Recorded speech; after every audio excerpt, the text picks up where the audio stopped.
Before we start, just answer this question. How many stars does it take to become an NFL legend? 4? 5? How about 2? 2 stars. That is the rating a database put next to the name Russell Wilson when he walked out of a prep school in Richmond, Virginia. Not a rating that said, "This kid could be something."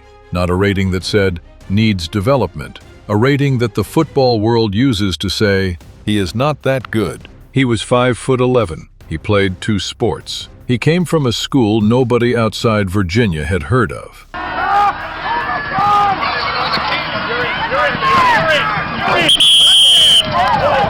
The recruiting analysts typed their 2 little stars and moved on. And then Russell Wilson spent the next 20 years of his life making every single one of them look like the biggest fools in the history of football.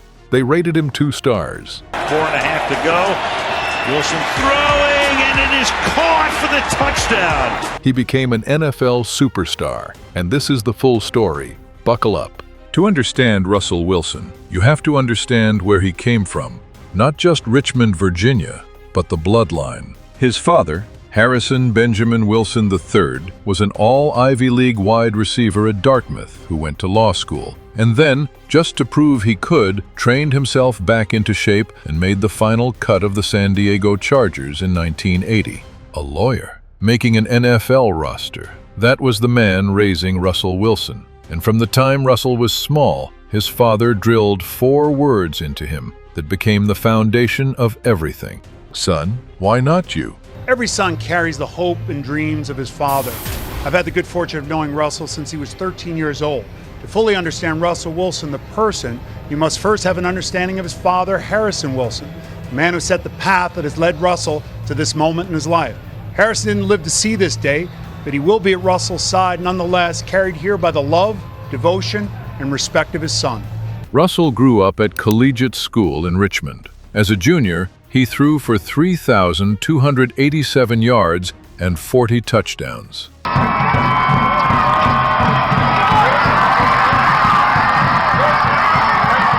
As a senior, 3,009 more passing yards and over 1,100 rushing, all state. Richmond Times-Dispatch Player of the Year, twice, senior class president. And yet, the recruiting databases typed 2 stars next to his name and moved on, with evaluators writing plainly, if this kid was 6'2" or 6'3", he would be a top-flight quarterback prospect nationally. Height, always the height. North Carolina State offered him a scholarship for football and baseball both. Wilson accepted, because why not? At North Carolina State, Russell Wilson immediately did something extraordinary. Here's Wilson with the carry, headed toward the corner. He's got a touchdown, Wolfpack. As a true freshman in 2008, he became the first ever freshman in the history of the ACC to earn first-team All-ACC honors at quarterback in one of the premier football conferences in America. First-team All-Conference as a freshman. Over 3 seasons with the Wolfpack, he threw for 8,545 yards and 76 touchdowns. And that has to cut back inside, headed back for the original line of scrimmage. Why not go for the end zone? Touchdown! In 2009, he set the NCAA record at the time, 379 consecutive pass attempts without throwing a single interception. Not a typo, 379 attempts, 0 picks.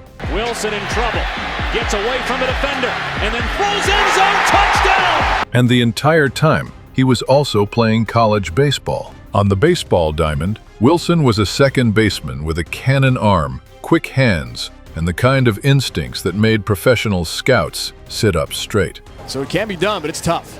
It is tough. Rip right field, base hit. Second hit of the day. His college batting line was a .282 batting average, .384 on-base percentage, and a .415 slugging percentage, with 5 home runs.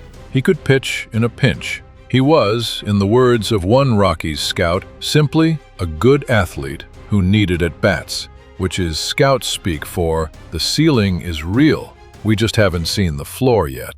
The Baltimore Orioles drafted him out of high school in the 41st round of the 2007 MLB draft. He turned them down to go to college. He wanted both sports. He wasn't ready to choose. By 2010, the Colorado Rockies had seen enough. Oh, it's the Rockies jersey. You guys are pulling this out. Come on, dude. Colorado Rockies jersey. This is too dope. It reminds me when I first got drafted in baseball. I got drafted June 8, 2010. The next day, my dad passed away. So it's the highest of the high, the lowest of the low. But, man, this is cool.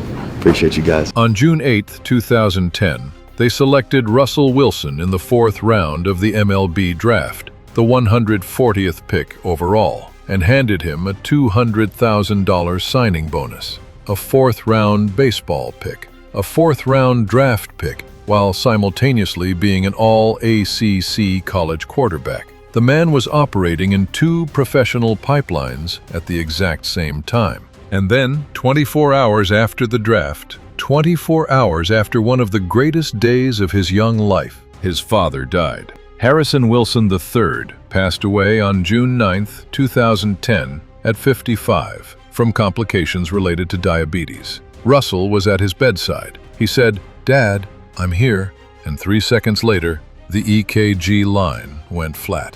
He later said he believed his father had held on just long enough to know his son had been drafted, and then let go. Then he says to me, through all that pain, he says to me, "Just remember, your name carries weight."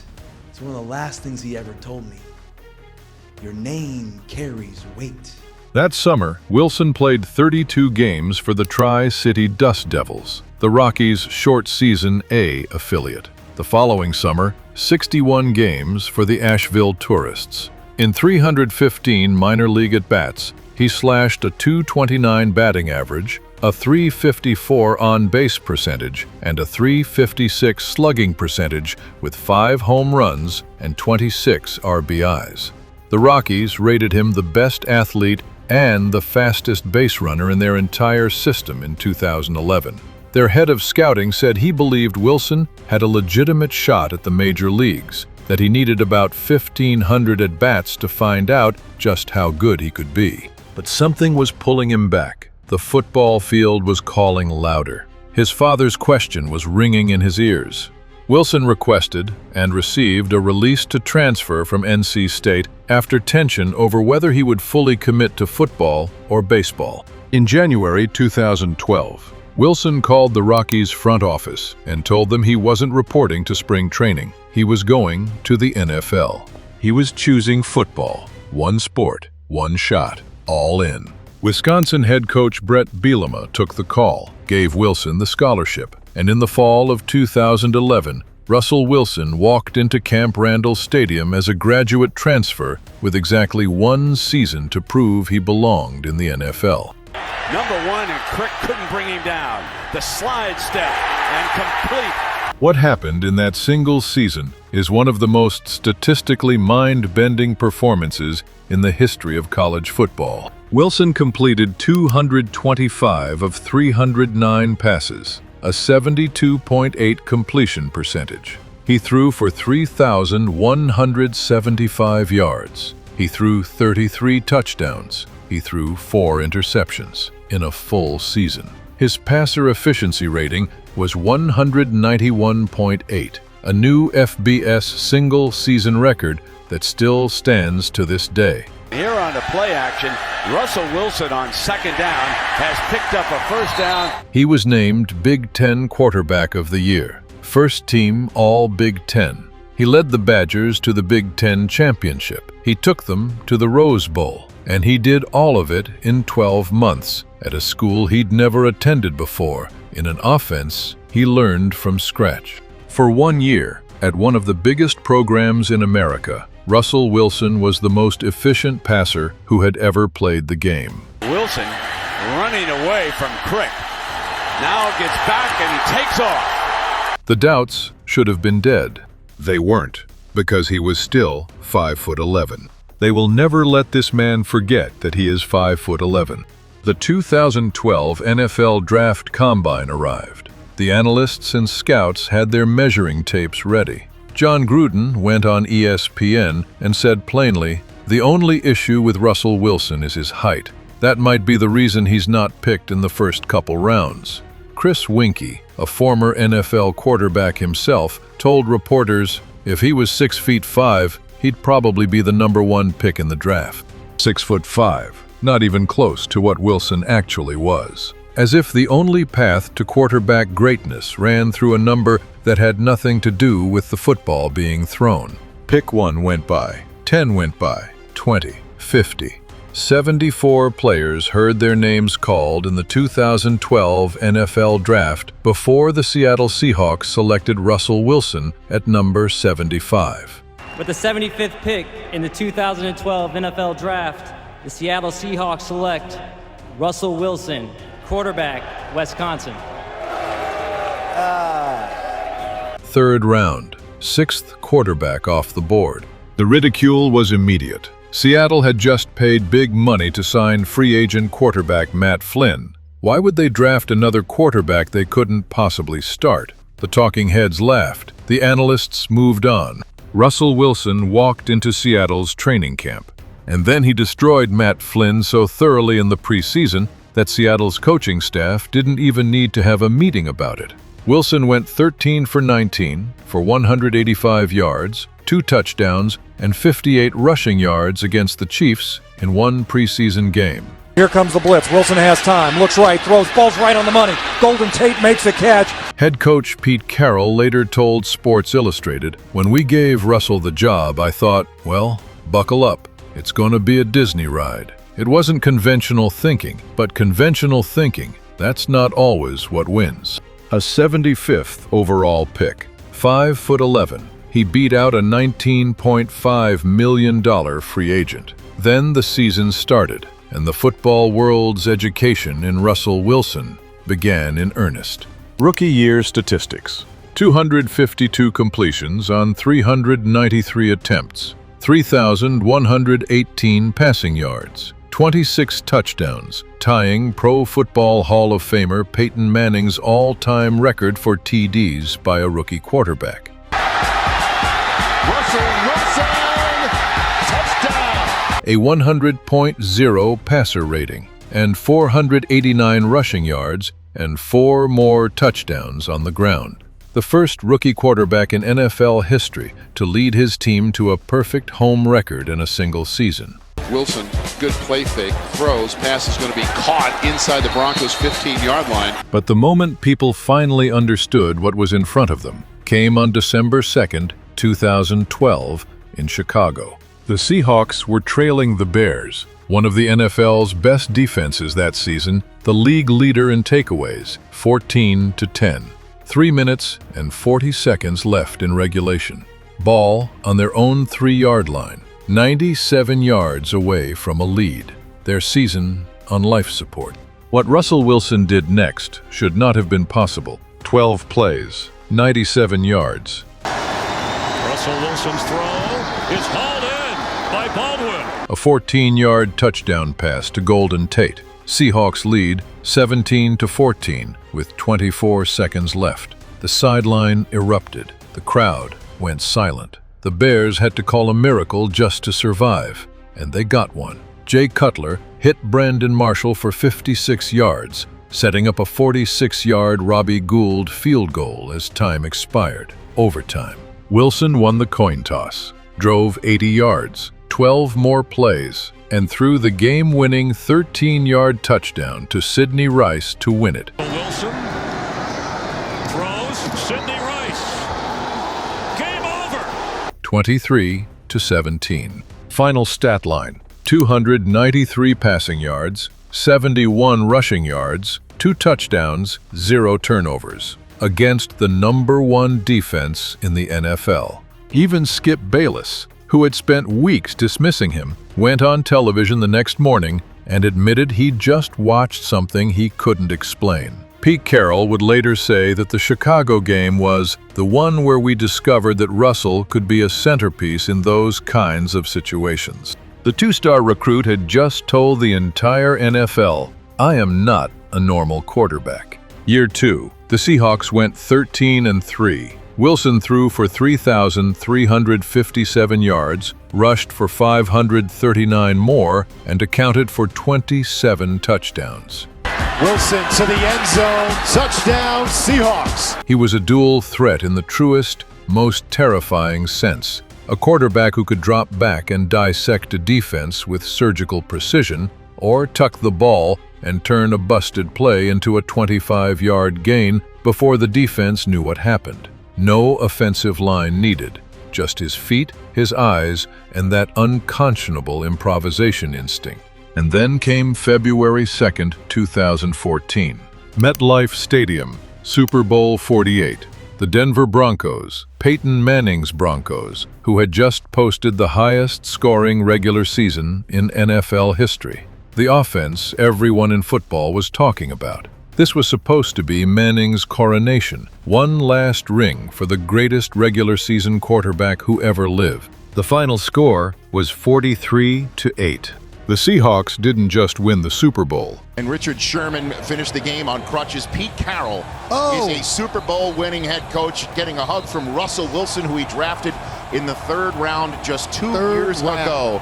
They humiliated the greatest offense ever assembled, and Russell Wilson, the two-star recruit, the too-short third-round pick, the man everyone said was the wrong height, completed 18 of 25 passes for 206 yards, threw 2 touchdowns, recorded a 123.1 passer rating, and didn't throw a single interception. He became the shortest quarterback ever to win a Super Bowl. Wilson again out to his left. Passes.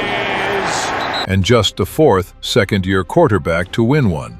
A man they measured and dismissed had just stood on the biggest stage in American sports and performed flawlessly.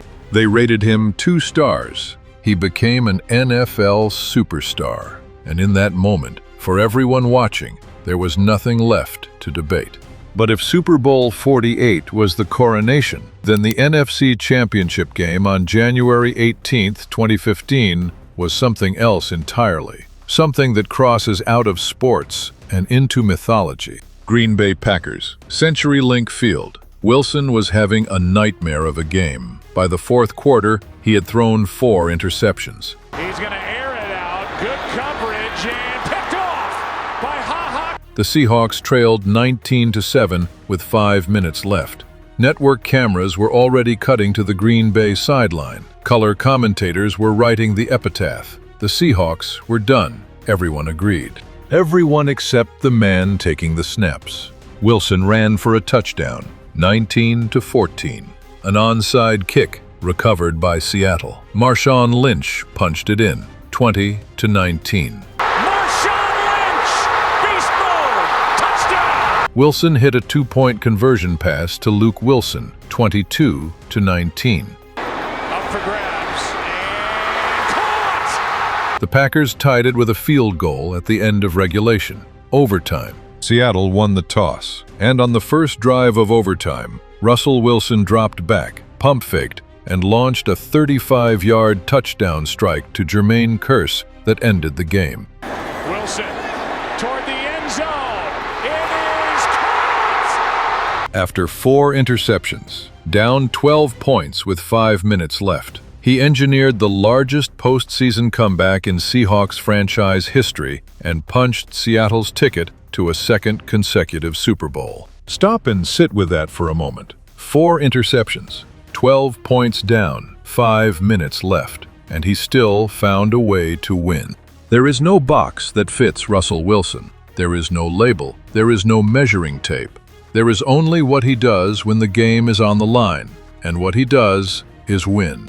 Here's something the casual fan may not fully appreciate. Russell Wilson is not simply a great quarterback. He is one of the greatest dual-threat players to ever line up under center in the history of professional football. Full stop. While other pocket passers were shedding yards at the line of scrimmage, Wilson was turning broken plays into first downs with his legs. In 2014, he rushed for 849 yards, a career high that also set the Seahawks' single-season record for rushing by a quarterback. Wilson dancing, throwing, it's caught! by Jermaine Kearse. On 118 carries with 6 rushing touchdowns. He set the Monday Night Football record for rushing yards by a quarterback in a single game with 122 against Washington. He became the first player in NFL history to pass for 300 yards and rush for 100 in the same game.